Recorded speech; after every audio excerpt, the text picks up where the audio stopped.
کیوں کہ یہ کن کو برا کہہ رہا ہے، کن کے بارے میں گفتگو کر رہا ہے؟ جن کو سرٹیفکیٹ اللہ رب العزت عطا کر رہے ہیں۔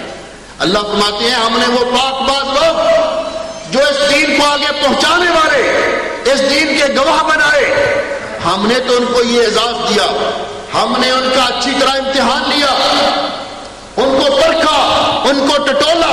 اور امتحان کیسے لیا؟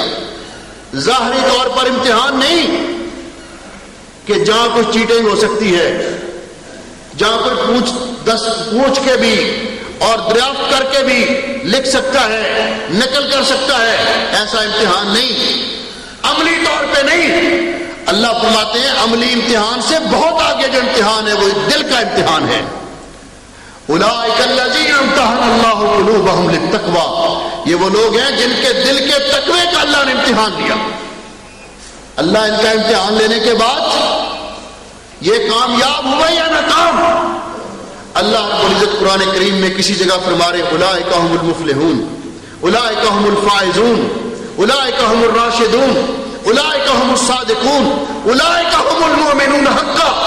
لیکن اللہ فرما رہے ہیں آپ ان کی کامیابی یا ناکامی کی بات کر رہے ہیں، ہم نے تو ان کو انعام بھی دے دیا ہوا ہے امتحان لینے کے بعد۔ اسی آیت میں لہم مغفرۃ واجر عظیم، ان کے لیے مغفرت ہے اور اجر عظیم ہے۔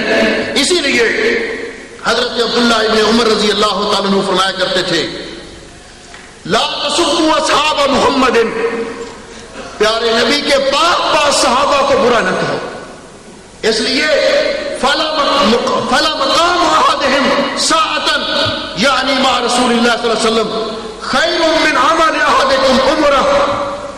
جس نے ان پاک باز لوگوں نے جن کو اللہ نے یہ اعزاز بخشا کہ حضرت جابر رضی اللہ تعالیٰ عنہ فرماتے ہیں کہ نبی کریم علیہ السلام نے فرمایا لا تمس النار مسلما رعانی او رعا من رعانی، جس مسلمان نے حالت ایمان میں مجھے دیکھا اس کو کبھی جہنم کی آگ نہیں چھوئے گی۔ جس نے حالت ایمان میں نبی کریم علیہ السلام سے ملاقات کی، آپ کی صحبت سے فیض یاب ہوا، آپ کی زیارت کی، اس کو کبھی جہنم کی آگ نہیں چھوئے گی۔ یہیں پر بس نہیں، صرف اسی کو نہیں، یہ تو وہ پاک باز انسان ہے اور رعا من رعانی، جس نے اس کو دیکھ لیا ایمان کی حالت میں، اللہ نے اس پر بھی جہنم کو حرام کر دیا ہے۔ اللہ نے تو ان کو یہ اعزاز بخشا ہے، اللہ نے تو ان کو یہ انعام بخشا ہے۔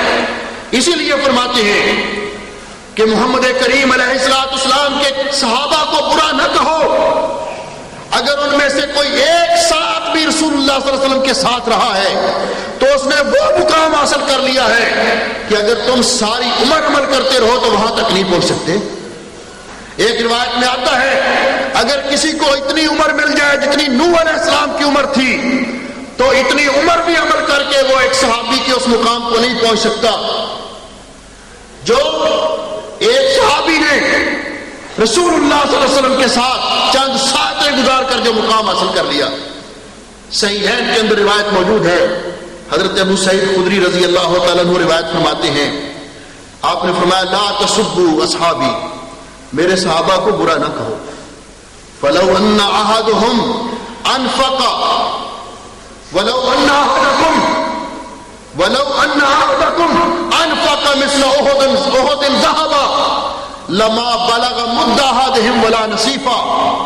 یاد رکھو میرے صحابہ میں سے اگر کسی نے مٹھی بھر جو اللہ کی راہ میں خرچ کیے اور بعد میں آنے والے احد پہاڑ کے برابر سونا بھی اللہ کی راہ میں خرچ کر دیں تو یہ احد پہاڑ کے برابر سونا اس مٹھی بھر جو کا مقابلہ نہیں کر سکتا۔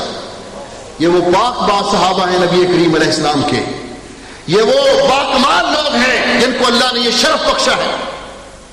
اس لیے نبی کریم علیہ السلام تو یہاں تک اپنے صحابہ کے بارے میں کوئی بات سننا ناپسند کرتے تھے۔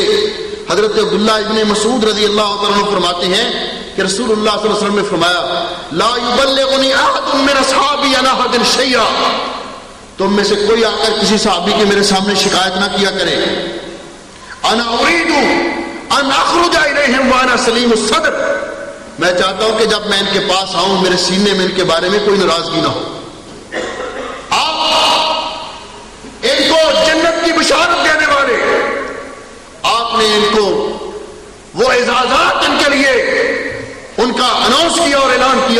اللہ رب العزت نے قرآن کریم میں ان کو وہ تمغے دیے، تو اگر آج کوئی ان کے بارے میں کہے کہ وہ ایسے تھے وہ ایسے تھے، تو قرآن تو کہتا ہے کہ وہ کائنات کے سب سے اعلیٰ ترین مومن، صرف مومن ہی نہیں، وہ اولیاء کے امام، صرف اولیاء کے امام ہی نہیں بلکہ اللہ فرماتے ہیں ان کا ایمان تمہارے لیے معیار ایمان ہے۔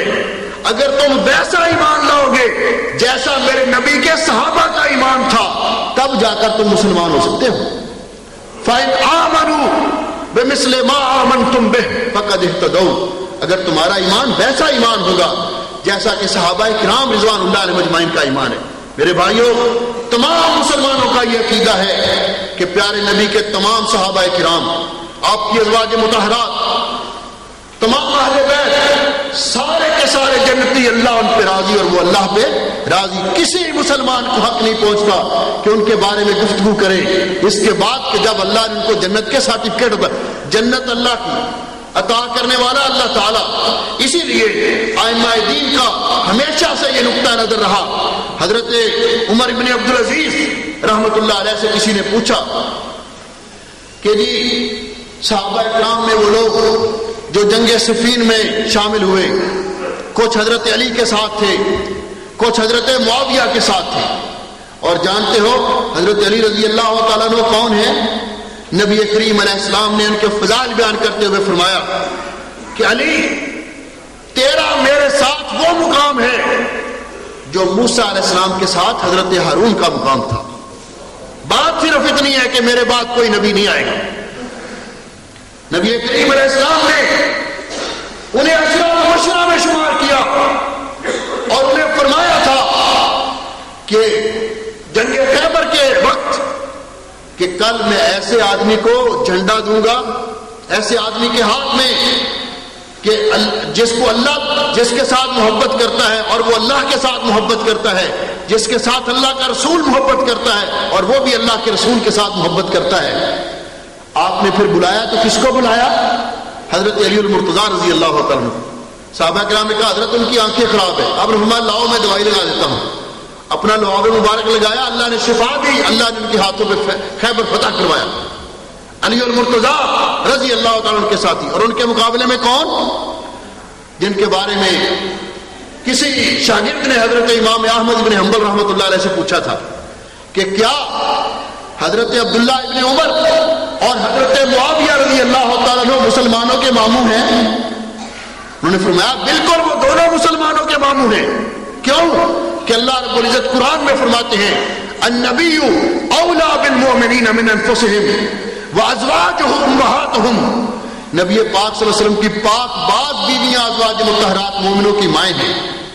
جب آپ کی ازواج مطہرات مومنوں کی مائیں، تو حضرت عبداللہ ابن عمر کس کے بھائی تھے؟